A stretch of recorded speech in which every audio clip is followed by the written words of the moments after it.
So one area that I've been concerned about since the start of the COVID epidemic is this problem of the impact of the recession being regressive. It's regressive in the sense that those who are feeling the largest negative impacts of the COVID-19 induced recession are those who are already disadvantaged relative to others. And in the workforce, this means junior workers, those without as much experience, those without as strong networks, those who are less established. And the reason why this is a group that I'm particularly worried about also has to do with the online work transition. Because if you're a young worker and you're going to the office every day, it's frequently the case that the people you run into in the hallway or happen to bump into in the elevator or whose door you can knock on, those are people who are extremely busy, who have lots of other things to be busy with that are good for their own careers, but that you can benefit from hugely because you are a junior. You need to tap into those networks, you need to tap into their knowledge.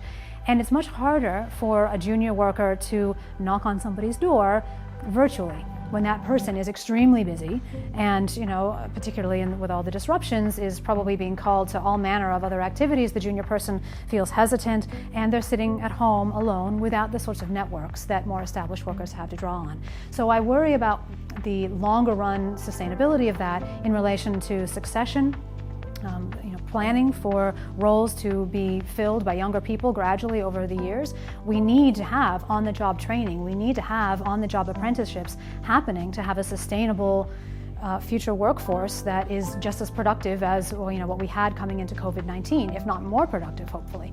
So those kinds of dynamics I'm very concerned about, and I think business leaders should be very focused on how they are going to support the optimum and effective transition of important roles within their companies to junior workers, younger workers over time, how they're going to support mentorships, on-the-job training, and other kinds of face-to-face linking of experienced, established workers to those who are less experienced, less established, but have just as much potential.